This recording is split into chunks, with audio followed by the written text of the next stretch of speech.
Hello and welcome back to Jacob's Toys 5-minute figure reviews. Please do like, share, subscribe and all of those things. All support to the channel is very much appreciated. In this video we're going to take a look at the Marvel Legends What If Red Skull as part of the Khonshu Build-A-Figure wave. Now this is an interesting one. When they first announced him I was a little bit disappointed and I'll get into why, but I'm very excited to open him up because the pictures I've seen of him recently make him look very, very cool. Here's what is in the box. You've got your two kind of paper bags. Inside one paper bag is the Khonshu Build-A-Figure arm piece and the Tesseract. Now what's interesting is if you rewind and have a look at the beginning of the video, on the box the Tesseract looks white, but it is in fact blue. It's definitely a lighter colour blue than what we've seen previously, but I'll get into that a little bit later. And here's the Khonshu arm. So I'm going to put that aside, check out my page because I have done a full video on the Khonshu Build-A-Figure, just putting it together and having a look at it. And here he is. Here is the Red Skull from Marvel Legends What If. This is obviously from the Captain Carter episode that we have already had a couple of figures from. We've had the Captain Carter figure and the Stealth Captain Carter, so it's really cool to have the Red Skull figure to go alongside it. Now I must admit, if you're an MCU collector, this Red Skull would not look out of place at all in an MCU collection because he is essentially wearing the same outfit that we saw him wear in the MCU.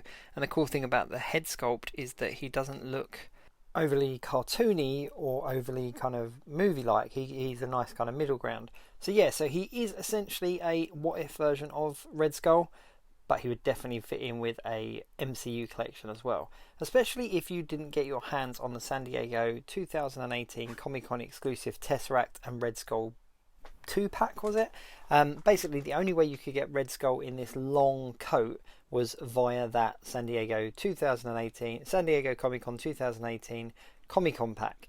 Let me just grab my one so you can see them. So this is the figure in question, and he came with the Tesseract before we got the Tesseract with Loki.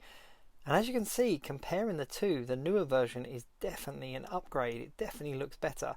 Considering the one on the left there is the official MCU version of the Red Skull, I think that the new What If version stands heads and shoulders above him. He's got extra emblem on his right arm. The Tesseract is a little bit lighter in blue colour. There's extra detailing on the belt there, so you've got like the Hydra logo is kind of outlined. There's a bit of extra detail around the cuff and also around the logo as well. I think that overall it is a much better MCU Red Skull than the actual MCU Red Skull. Let me just zoom in so you can see these head sculpts a bit better. But yeah, I think it's a really good head sculpt and a really good kind of mould.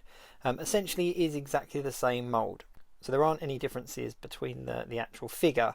And as I said, they released the Red Skull in, I think it was the first 10 years kind of waves that they did, but it was more of an army builder. It came with Hydra heads and it was a shorter coat, so you could buy multiple and you could kind of build a Hydra army.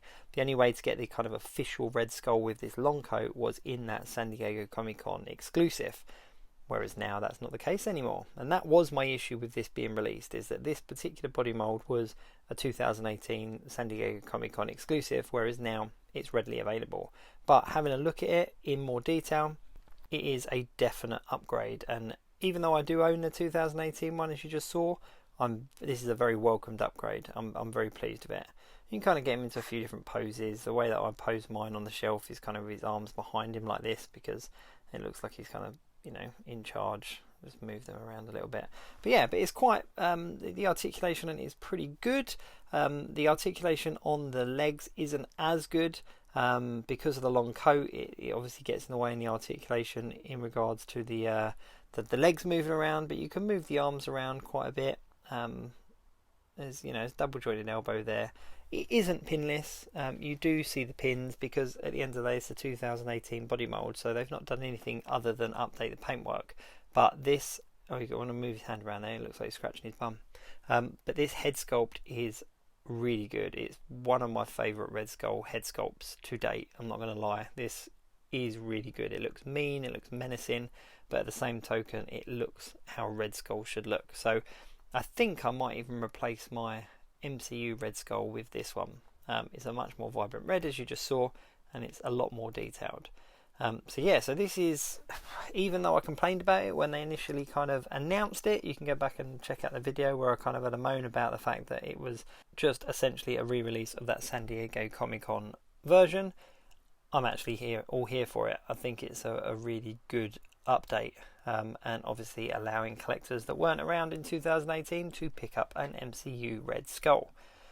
That's about it. Check out my page for the rest of the wave, 5-minute figure reviews for the rest of the wave, and of course the Khonshu Builder figure video that I did as well.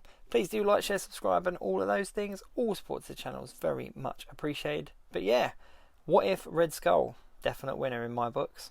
See you soon.